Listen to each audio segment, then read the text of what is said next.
नमस्कार, उत्तराखंड बुलेटिन में आप सभी का स्वागत है। मैं हूं आपके साथ सपना नौबार। शुरुआत करते हैं बुलेटिन की। देहरादून और उत्तराखंड राज्य स्थापना की जयंती पर्व पर प्रधानमंत्री के दौरे पर बदलाव किया गया है। इस वजह से कार्यक्रमों में भी बदलाव हुआ है। वहीं पीएम मोदी के दौरे को लेकर कांग्रेस को भी खासी उम्मीदें जताई हैं। कांग्रेस के प्रदेश प्रवक्ता शिषपाल बिष्ट का कहना है कि राज्य गठन का रजत जयंती पर्व है। ऐसे में राष्ट्रपति द्रौपदी मुर्मू और प्रधानमंत्री नरेंद्र मोदी का दौरा महत्वपूर्ण है। उन्हें मोदी के दौरे से पूरी उम्मीदें हैं कि राज्य की जन भावनाओं के अनुरूप मोदी जी कोई बड़ी घोषणा जरूर करेंगे। उन्होंने कहा कि ये प्रदेश राज्य आंदोलनकारी के खून पसीने से बना है। जिस अवधारणा से राज्य का निर्माण किया गया था वो अभी अधूरी है। मोदी के पिछले दौरों से जनता को निराशा ही हाथ लगी है। इस बार अपेक्षा है कि मोदी जनता की बात करेंगे, बेरोजगारी, सड़क, शिक्षा, महिला सुरक्षा की बात करेंगे। पीएम मोदी उत्तराखंड को कोई बड़ी सौगात भी देकर जाएंगे। देखिए, राज्य गठन के रजत जयंती वर्ष में सरकार बड़ी-बड़ी विज्ञापनबाजी कर रही है, बड़ी-बड़ी विज्ञापनबाजी कर रही है, लेकिन सरकार के जो विज्ञापन है, सरकार के जो दावे हैं, वो धरातल से मेल नहीं खा रहे हैं। घर-घर में आज बेरोजगारों की फौज खड़ी हुई है। बेटियां असुरक्षा की भावना से ग्रसित हैं। एनसीआरबी की रिपोर्ट ही आप उठा लीजिए, 9 हिमालयी राज्यों में महिला अपराधों में आज उत्तराखंड नंबर 1 में है। जो राज्य शिक्षा के मामले में देश में दूसरे नंबर पर रहता था, आज 35वें नंबर पर क्यों खिसक गया है, इसका जवाब भी जो है सरकार को देना चाहिए। तमाम जानकारी के साथ हमारे सहयोगी सतीश कोठारी हमारे साथ जुड़े हुए हैं। आपसे जानेंगे उत्तराखंड राज्य स्थापना के रजत जयंती के पर्व पर प्रधानमंत्री मोदी के दौरे में बदलाव किया गया है। क्यों बदलाव किया गया है, क्या कारण है? देखिए, 9 तारीख को पूरे हो रहे हैं 25 साल। तो ये था पहले 21 तारीख को आएंगे, लेकिन अब नहीं, 11 तारीख को आएंगे, लेकिन नहीं, उसी दिन आएंगे जिस दिन 9 साल पूरे हो रहे, 25 साल पूरे हो रहे हैं 9 तारीख को। तो काफी खुशी है, भाजपा में भी काफी खुशी है। और सबसे बड़ी बात यह है कि अब देखते हैं कि प्रधानमंत्री मोदी वैसे पहले भी आए हैं, कई बार आए। इस बार देखना यह है कि 25 साल पूरे होने पे उत्तराखंड के लिए क्या खास सौगात मिलती है और क्या खास घोषणाएं करते हैं प्रधानमंत्री मोदी। देखने वाली बात तो ये है। और सबसे बड़ी बात यह है कि उत्तराखंड को इस समय 25 साल पूरे हो रहे हैं और जगह जगह जो है सत्ता दलीय नहीं, विपक्ष भी लगातार उत्साह मना रहा है, लगातार प्रोग्राम कर रहा है। लेकिन हाँ, इतना जरूर है कि सत्ता दल से ये उम्मीद है, क्योंकि मोदी जी आ रहे हैं, तो ये उम्मीद लगा के बैठे हैं कि क्या कुछ खास देते हैं प्रदेश की जनता के लिए और क्या कुछ खास रहने वाला है ये 25 साल से जो पूरे होते हैं। और क्या मोदी कुछ खास घोषणा करते हैं उत्तराखंड के लिए, क्योंकि उत्तर प्रदेश में बेरोजगारी और इन चीजों का काफी चलन है। इस समय बेरोजगारी बहुत ज्यादा है प्रदेश में, तो इसको लेकर खासा देखने को मिल रहा है। विपक्ष यही कह रहा है कि आए तो दौरे तो बहुत सारे करे, लेकिन इस समय जो है जो 25 साल रजत जयंती मनाई जा रही है, तो इससे क्या उत्साह देखने को मिलता है और क्या कुछ खास लाते हैं मोदी यहाँ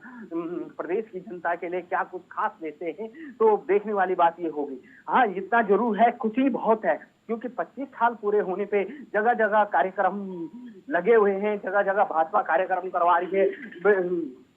मुख्य विपक्षी दल कांग्रेस भी कार्यक्रम करवा रही है। क्षेत्रीय दल यूकेडी भी लगातार 25 साल पूरे होने के जश्न मना रहा है। लेकिन देखना मुख्य ये है, कांग्रेस का मुख्य कहना यह है कि क्या कुछ देती है सरकार हमें इन 25 सालों में। जी बहुत शुक्रिया सतीश ये जानकारी देने के लिए।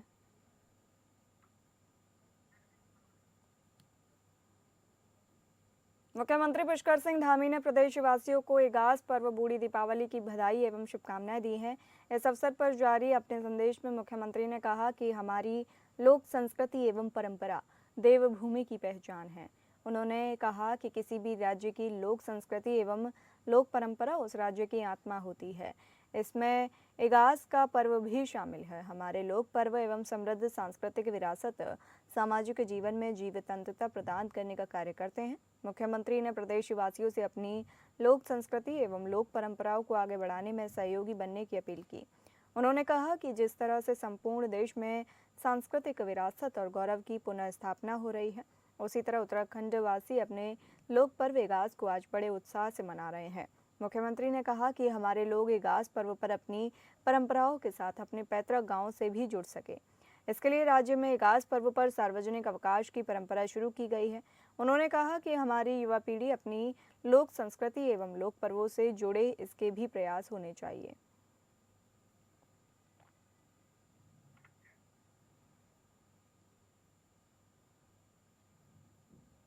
उत्तराखंड के कृषि मंत्री गणेश जोशी ने इगास पर्व की पूर्व संध्या पर देहरादून के शहीद दुर्गा मल पार्क में गढ़ी कैंट गढ़वाल सभा द्वारा आयोजित कार्यक्रम में प्रतिभाग किया। कार्यक्रम में पहुंचे मंत्री जोशी का स्थानीय नागरिकों ने गर्मजोशी से स्वागत किया। इस अवसर पर मंत्री जोशी ने दीप प्रज्वलन कर कार्यक्रम का शुभारंभ किया और मौजूद जनसमूह के साथ पारंपरिक गीतों एवं नृत्यों का आनंद लिया। कृषि मंत्री गणेश जोशी ने कहा कि इगास पर्व उत्तराखंड की लोक संस्कृति और परंपराओं का सजीव प्रतीक है। ये पर्व हमें अपनी जड़ों से जुड़े रहने और सांस्कृतिक एकता को बनाए रखने का संदेश देता है। उन्होंने कहा कि राज्य सरकार पारंपरिक पर्वों और सांस्कृतिक आयोजनों के संरक्षण एवं संवर्धन के लिए निरंतर प्रयासरत है। मंत्री जोशी ने प्रदेशवासियों को इगास पर्व की हार्दिक शुभकामनाएं दी और कहा कि ये पर्व सभी के जीवन में सुख, समृद्धि और नई ऊर्जा लेकर आए। कार्यक्रम में कर्नल रघुवीर सिंह भंडारी सहित गढ़ी कैंट गढ़वाल सभा के पदाधिकारी सहित स्थानीय लोग मौजूद रहे। तिब्बत का युद्ध जीत कर दिल्ली से पहुंचे तो दिवाली के कुछ दिनों बाद इगास मनाया जाता है, लेकिन ये अपनी संस्कृति का एक संवर्धन का एक बहुत बड़ा माध्यम है।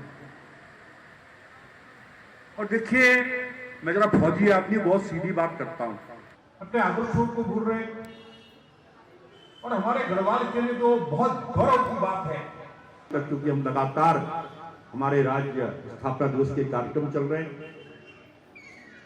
उसके बाद आप उससे मिलिएगा। हम चाहेंगे कि हमारी संस्कृति के संवर्धन को आगे बढ़ाने के लिए इगास की खुशी अलग दिखाई दे रही है। मेरा तो मन कर रहा था कि आपके साथ बैठूं और आपके साथ झूमूं, नाचूं, लेकिन आपने जो किया है, कोई ना कोई त्योहार हमारे और उत्तराखंड की राजधानी देहरादून में 6 नवंबर से होने वाले 3 दिवसीय युवा महोत्सव में इस साल विभिन्न स्कूलों, कॉलेजों और यूनिवर्सिटियों के बैंड धमाल मचवाएंगे। इसके अलावा सांस्कृतिक कलाकारों की प्रस्तुतियां, food stall, drone, kabaddi, sports tech, hackathon जैसे आयोजन भी आकर्षण का केंद्र बनेंगे। शुक्रवार को कैबिनेट मंत्री रेखा आर्या ने अधिकारियों के साथ बैठक में तैयारियों को अंतिम रूप दिया। यमुना कॉलोनी स्थित कैंप कार्यालय पर आयोजित बैठक के बाद कैबिनेट मंत्री रेखा आर्या ने बताया कि इस बार के युवा महोत्सव में परंपरागत सांस्कृतिक प्रस्तुतियों और युवाओं के आधुनिक संगीत नृत्य का मिलाजुला संगम देखने को मिलेगा। इस महोत्सव से युवाओं को ज़्यादा से ज़्यादा संख्या में जोड़ने के लिए प्रदेश की विभिन्न निजी और सरकारी यूनिवर्सिटियों के साथ ही देहरादून के प्रतिष्ठित स्कूलों के बैंडबाजों को आमंत्रित किया गया है। कैबिनेट मंत्री रेखा आर्या ने बताया कि महोत्सव के लिए रजिस्ट्रेशन तेजी से चल रहा है। यहाँ पर फूड स्टॉल्स, हैंडवर्क, टेक्सटाइल और अन्य स्टॉल प्रदर्शित किए जाएंगे। ड्रोन, कबड्डी और पारंपरिक खेल पिट्ठू का आयोजन भी किया जाएगा। इसके साथ साथ लोक नृत्य, कविता लेखन, भाषण, लोकगीत प्रतियोगिता भी आयोजित की जाएगी। कल्याण विभाग के अधिकारियों के साथ में आज की बैठक रही है और खासकर यह बैठक राज्य स्तरीय युवा महोत्सव मनाए जाने को लेकर यह बैठक की गई है। युवा महोत्सव हम लोग हर साल ही मनाते हैं, लेकिन इस वर्ष युवा महोत्सव अपने आप में विशेष है, क्योंकि हम लोग यह युवा महोत्सव पूरी तरीके से रजत जयंती वर्ष 2025 राज्य अपने बने हुए 25 वर्ष को पूर्ण कर रहा है, उसको समर्पित कर रहे हैं। इस युवा महोत्सव में हमारे बहुत सारे इवेंट्स होने जा रहे हैं, जिसमें हमारा स्पोर्ट्स टेक हैकाथन भी है, जिसमें हमारे फूड स्टॉल्स भी लगेंगे, जिसमें हमारे हैंडवर्क, टेक्सटाइल्स का भी काम हमको देखने को मिलेगा। उत्तराखंड में राज्य आंदोलनकारियों के क्षैतिज आरक्षण का मुद्दा विगत कई वर्षों से लंबित चल रहा है। अब जब राज्य सरकार राज्य आंदोलनकारियों के चिन्हीकरण की प्रक्रिया एक बार फिर से शुरू करने जा रही है, तो ये उम्मीद भी लगाई जा रही है कि राज्य आंदोलनकारियों को उनकी मांग के अनुसार क्षैतिज आरक्षण भी दिया जाएगा। हालांकि भाजपा की राज्य आंदोलनकारी परिषद के अध्यक्ष सुभाष बर्थवाल ने जानकारी देते हुए बताया कि क्षैतिज आरक्षण को लेकर उनके द्वारा गृह सचिव से मुलाकात की गई थी। हालांकि इस दौरान ये भी पता लगा कि कई विभागों में निकली विज्ञप्तियों में क्षैतिज आरक्षण का प्रारूप है ही नहीं। अब सवाल ये उठता है कि क्या राज्य सरकार आंदोलनकारियों को आरक्षण देगी भी या इसी तरह की लीपापोती करती रहेगी। आरक्षण तो काम कर ही रहा है, लेकिन उसको थोड़ा सा मुझे लगता है कि कहीं उसमें कुछ इस तरह की चीज़ें आ रही हैं कि कई विभागों में मैंने देखा कि जो विज्ञप्तियां जारी हुई हैं उसमें उसका जो है प्रारूप नहीं है, जो आंदोलनकारियों वाला जो 10% आरक्षण है। तो उसको मैं और गृह सचिव बैठे थे, बीच में भी बैठे थे, और कल फिर हम लोगों ने चर्चा की है कि उसको कड़ाई पूर्वक किस प्रकार से जो है लागू किया जाए सभी नियुक्तियों में उत्तराखंड के अंदर आने वाली। तो उसको भी आने वाले समय में हम हल करेंगे। अल्मोड़ा मैग्नेसाइट कंपनी लिमिटेड के कर्मचारियों ने डीएम कार्यालय के बाहर प्रदर्शन कर 14 महीने से बकाया वेतन और पीएफ में अनियमितताओं की जांच की मांग की। हाईकोर्ट के आदेश के बाद खनन पर रोक लगने से कंपनी पिछले 9 महीनों से बंद है। कर्मचारियों का कहना है कि बंदी के कारण उनकी आर्थिक स्थिति बेहद खराब हो गई है। डीएम आकांक्षा कोंडे ने भरोसा दिलाया कि पीएफ खातों की ऑडिट कराई जाएगी और 3 नवंबर को प्रबंधन और कर्मचारियों की बैठक होगी। वर्ष 1971 में स्थापित ये कंपनी कभी 500 से अधिक लोगों को रोजगार देती थी।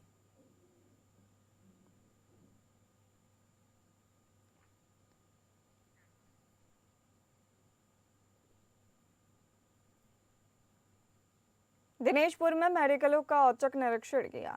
इस दौरान उन्होंने मेडिकल स्टोर में दवाओं के स्टॉक, लाइसेंस, बिलिंग और अन्य आवश्यक दस्तावेजों की जांच की।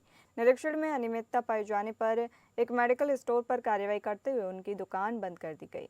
इस दौरान औषधि निरीक्षक के बाजार में आने की सूचना पर दिनेशपुर क्षेत्र के अधिकांश मेडिकल बंद हो गए। इस दौरान औषधि निरीक्षक उधम सिंह नगर के शुभम कोटाला ने कहा कि वरिष्ठ अधिकारियों के आदेश अनुसार आज दिनेशपुर क्षेत्र में मेडिकल स्टोर का निर्देश क्रम में मेडिकल स्टोर का निरीक्षण किया गया, जिसमें से एक मेडिकल स्टोर में कुछ कमियां मिली, जिससे तत्काल कार्रवाई की जा रही है। इस तरीके का निरीक्षण बीच बीच में किया जाएगा।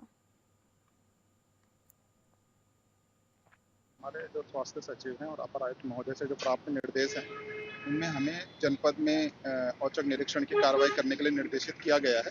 जिस संबंध में जो हमारे औषधि एवं सौंदर्य प्रसाधन अधिनियम है, उसमें जो वर्णित शर्तें हैं जो लाइसेंस की हैं, उस सबको ही पूर्ण किया जाना अनिवार्य है। उसी संबंध में ये एक रूटीन चेकअप था और हम औचक निरीक्षण सभी के लिए कर रहे हैं। कोई स्पेसिफिक ये नहीं था, जिस संबंध में हमने इस अक्षत मेडिकल स्टोर पर कार्रवाई की है, जिसमें हमें कई सारी अनियमितताएं मिली हैं। उस संबंध में हमने फर्म को स्पष्टीकरण प्रस्तुत करने के लिए कहा गया है। विकासखंड ताड़ीखेत में ग्राम सभा बजीना के जूनियर हाई स्कूल भवन में सरकार जनता के द्वार कार्यक्रम का आयोजन किया गया, जिसमें संयुक्त मजिस्ट्रेट रानीखेत गौरी प्रभात ने प्रतिभाग किया। बता दें कि उत्तराखंड सरकार द्वारा सभी तहसीलों में सरकार जनता के द्वार कार्यक्रम का आयोजन किए जा रहे हैं। इसी क्रम में तहसील रानीखेत के ग्राम सभा बाजीना में सरकार जनता के द्वार कार्यक्रम का आयोजन किया गया, जिसमें 7 शिकायतें दर्ज हुई। वहीं तहसीलदार दीपिका आर्या ने कक्षा में पढ़ाई कर रहे छात्र छात्राओं से मुलाकात कर मध्याह्न भोजन और पढ़ाई की जानकारी ली। संयुक्त मजिस्ट्रेट गौरी प्रभात ने बताया कि आज बजीना गांव में सरकार जनता के द्वार का कार्यक्रम किया और इसमें अधिकतर समस्याएं पेयजल पूर्ति संबंधी आई। वहां पर जल संस्थान और जल निगम विभाग भी आए थे और उनका जल्द ही निस्तारण किया जाएगा। वहीं सभी विभागों को निर्देशित भी किया गया है। उन्होंने कहा कि स्कूल का भी निरीक्षण किया गया और वहीं पर स्कूल का निर्माण कार्य भी चल रहा है, उनकी भी जांच की गई। जी, आज हमने बजीना गांव में सरकार जनता के द्वार का कार्यक्रम किया और इसमें अधिकतर समस्याएं जो आई वो पेयजल पूर्ति संबंधी आई। तो दोनों जल निगम और जल संस्थान विभाग भी वहाँ थे और उनका जल्द ही निस्तारण भी किया जाएगा, ऐसा विभागों को निर्देशित किया गया है। उसके अतिरिक्त वहाँ जो स्कूल हैं उनका निरीक्षण किया गया और जो निर्माणाधीन एक वहाँ पे हाई स्कूल बन रहा है उसकी भी हमने जांच की। घनसाली क्षेत्र में लचर स्वास्थ्य व्यवस्था और हाल ही में हुई 2 महिलाओं की मृत्यु के बाद शुरू हुआ जन आंदोलन थमने का नाम नहीं ले रहा है। आंदोलनकारियों एक प्रतिनिधि मंडल मुख्य चिकित्सा अधिकारी टेहरी से मिला। प्रतिनिधि मंडल ने मृतक अनीशा रावत और रवीना कठेत के परिजनों को अब तक उचित मुआवजा न मिलने पर कड़ा आक्रोश जताया। सीएमओ कार्यालय के बाहर आंदोलनकारियों ने धरना भी दिया। सीएमओ श्याम विजय ने इस दौरान बताया कि आंदोलनकारियों की अधिकांश मांगों पर कार्यवाही चल रही है। उन्होंने कहा कि डॉक्टर शिव प्रसाद भट्ट को पौड़ी से कार्यमुक्त कर दिया गया है और वो जल्द ही बालेश्वर में कार्यभार संभालेंगे, जिससे क्षेत्र की स्वास्थ्य सेवाओं में सुधार आएगा।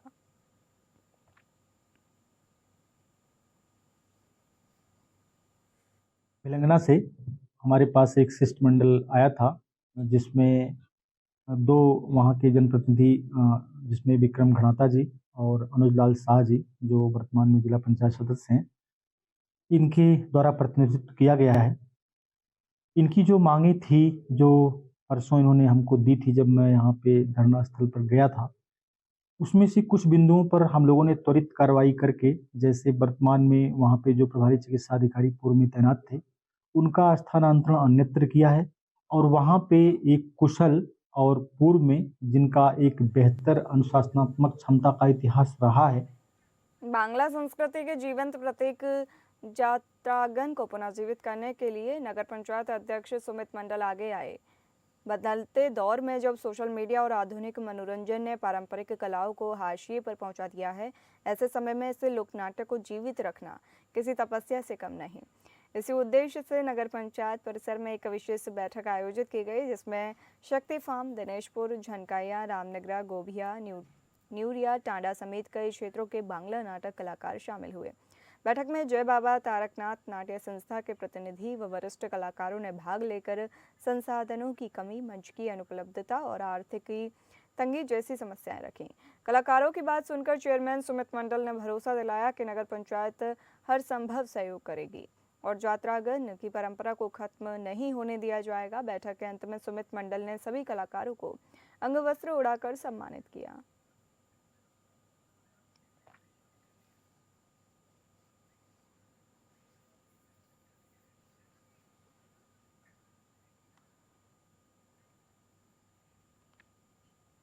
विकासनगर के झाजरा गांव में ग्रामीणों ने पंचायत भवन का घेराव कर ग्राम प्रधान को ज्ञापन सौंपा।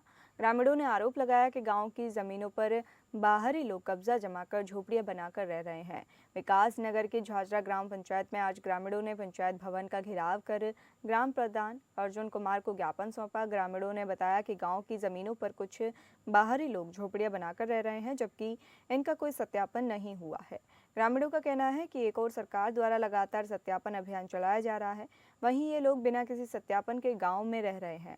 आरोप ये भी लगाया गया है कि ये लोग रात के समय खदान की चोरी करते हैं और शाम के वक्त गांव में आने जाने वाले लोगों के साथ अभद्र व्यवहार करते हैं। ग्रामीणों ने प्रशासन से इनकी पहचान कर कार्रवाई की मांग की है।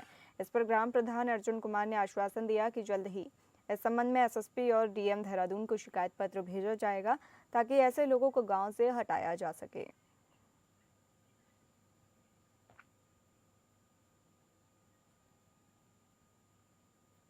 देखिए, गांव वालों की काफ़ी समय से ये परेशानी चली आ रही है कि जो हमारे यहाँ बाहरी लोग आकर यहाँ बसे हैं और जिन्होंने झुग्गी झोपड़ियाँ बनाकर यहाँ पर रह रहे हैं, जबकि जब ये शुरू में आए थे उस समय ये उद्देश्य था इनका कि हम खनन का काम टेम्परेरी रूप पे ये रुके थे यहाँ पर। उस समय नदियाँ खुली हुई थी, नदियों के काम ये बजरी छनाई का और पत्थर धुलाई का काम करते थे। आज की डेट में नदियाँ बंद हैं और ये यहाँ पर अपना जमावड़ा बनाकर बैठ गए हैं और इस स्तर पे वहाँ पर ना तो कोई शौचालय है इस तरह के, क्योंकि व्यवस्था वहाँ पर है नहीं कुछ भी नदियों के किनारे। और जो वहाँ पर बगल में ही शमशान घाट भी है, जहाँ पर हमारे गांव के लोग जो है अपने जो भी सब लेके जाते हैं वहाँ पर, तो उन्हें जलाने में भी बड़ी दिक्कत आती है। कारण क्या है, वहाँ पूरे में उन्होंने गंदगी फैला रखी है, वॉशरूम सारा वो बाहर ओपन में कर रहे हैं और इनका ये भी नहीं मालूम ये कहाँ के लोग हैं और कहाँ से ये आके हम ठहरे हुए हैं। दून विश्वविद्यालय के प्रौद्योगिकी विद्यालय में 25वें उत्तराखंड राज्य स्थापना दिवस के अवसर पर 2 दिवसीय एआई और कोडिंग हैकाथॉन का आयोजन किया जा रहा है। इस कार्यक्रम का उद्घाटन तकनीकी एवं उच्च शिक्षा सचिव डॉक्टर रंजीत सिन्हा और कुलपति सुरेखा डंगवाल द्वारा किया गया। यह कार्यक्रम उत्तराखंड सरकार की एक महत्वाकांक्षी पहल का हिस्सा है, जिसके अंतर्गत एआई और कोडिंग हैकाथॉन 2025 को 3 चरणों विश्वविद्यालय स्तर, क्षेत्रीय स्तर और राज्य स्तर पर आयोजित किया जा रहा है।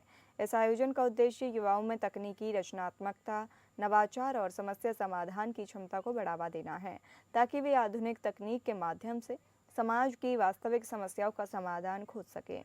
विश्वविद्यालय स्तर पर कुल 56 विद्यार्थी 14 टीमों में भाग ले रहे हैं। अपने अभिनव विचारों, कोडिंग कौशल और कृत्रिम बुद्धिमत्ता पर आधारित परियोजनाओं का प्रदर्शन कर रहे हैं। ये प्रतिभागी बीटेक, एमटेक, बीएससी और एमएससी कार्यक्रमों से हैं। हमारी रजत जयंती स्थापना दिवस है। इस उपलक्ष्य में हम लोग कोडिंग हैकाथॉन कर रहे हैं पूरे स्टेट लेवल में। सारे यूनिवर्सिटी से, सारे इंजीनियरिंग कॉलेज से बच्चे आएंगे, उन टीमें आएगी और उन टीमों से फिर JBIT हमारी इंजीनियरिंग कॉलेज है, वहाँ पर 48 घंटे लगातार प्रॉब्लम सेट पे काम करके बच्चे अपना सॉल्यूशन प्रोवाइड करेंगे। उसमें फिर सिलेक्शन होगा first, second, third. Doon university का इंटरनल ये हैकाथॉन है, इसमें से 3 टीमें सेलेक्ट की जाएंगी और वो स्टेट लेवल जो हैकाथॉन होगा उसमें पार्टिसिपेट करेगी। और हमारे बच्चे यहाँ पर जिन जिन प्रॉब्लम्स पे काम कर रहे हैं, हेल्थ केयर हो गया, साइबर सिक्योरिटी हो गया, एग्रीकल्चर हो गया, पॉल्यूशन हो गया, तो बच्चों ने जिस तरह से प्रॉब्लम सेट पे काम कर रहे हैं और जिस दिशा में सोच रहे हैं, इट्स एक्साइटिंग। इसमें काफ़ी मुझे अच्छा लगा कि फर्स्ट ईयर के बच्चे से लेकर थर्ड ईयर के बच्चे तक जिस तरह से सोच रहे हैं प्रॉब्लम्स पे, ये उनका डोमेन नहीं है, हेल्थ केयर उनका डोमेन नहीं है, but they are thinking in a different direction. It's exciting. खबर जनपद उधम सिंह नगर के जसपुर नगर पालिका क्षेत्र से है, जहां आज नगर पालिका प्रशासन ने नगर के मोहल्ला जुलाहान में अवैध अतिक्रमण के खिलाफ कार्रवाई की। अतिक्रमण पर प्रशासन का पीला पंजा चला। इस दौरान पुलिस प्रशासन भी मौजूद रहा। वहीं कार्रवाई के दौरान भारी संख्या में भीड़ भी दिखाई दी। नगर पालिका के अधिशासी अधिकारी उदयवीर सिंह ने बताया कि आज उप जिलाधिकारी के आदेश अनुसार अवैध अतिक्रमण के खिलाफ कार्रवाई की जा रही है और आगे भी कार्रवाई जारी रहेगी।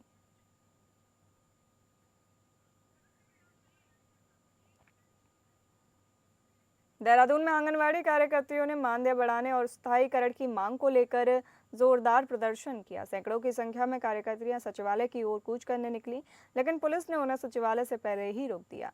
इस दौरान कार्यकर्तियों ने सरकार के खिलाफ नारेबाजी करते हुए अपनी मांगों पर अड़िग रहीं। प्रदर्शनकारियों का कहना है कि जब तक मानदेय में बढ़ोतरी नहीं की जाती, उनका आंदोलन जारी रहेगा। हमारी मानदेय वृद्धि की मांग है सर, और लंबे टाइम से ये मांग आंगनवाड़ी कार्यकर्ताओं द्वारा चली आ रही है, लेकिन सरकार आश्वासन पे आश्वासन दे रही है। और पिछली बार भी आप सभी यहाँ उपस्थित थे, आपकी मीडिया के माध्यम से भी हमने ये बात रखी थी, लेकिन उस टाइम पे भी मार्च में माननीय मुख्यमंत्री जी ने हमें यही आश्वासन देके घर भेज दिया था कि हम लोग आपकी मानदेय वृद्धि के लिए कमेटी का गठन कर रहे हैं। 1.5 साल हो चुका है, लेकिन अभी तक हमारी कमेटी की कोई रिपोर्ट नहीं आई है। हमारे उत्तराखंड में सुपरवाइजरों के कई पद खाली हैं, अभी तक ये नियुक्ति हमारा विभाग उसमें नहीं निकाल रहा है। क्या उनकी कमियां हैं या क्या उनमें ऐसी विलम्ब हो रही है कि वो विज्ञप्तियां नहीं निकाल रहे हैं। फिलहाल इस बुलेटिन में इतना ही। नमस्कार।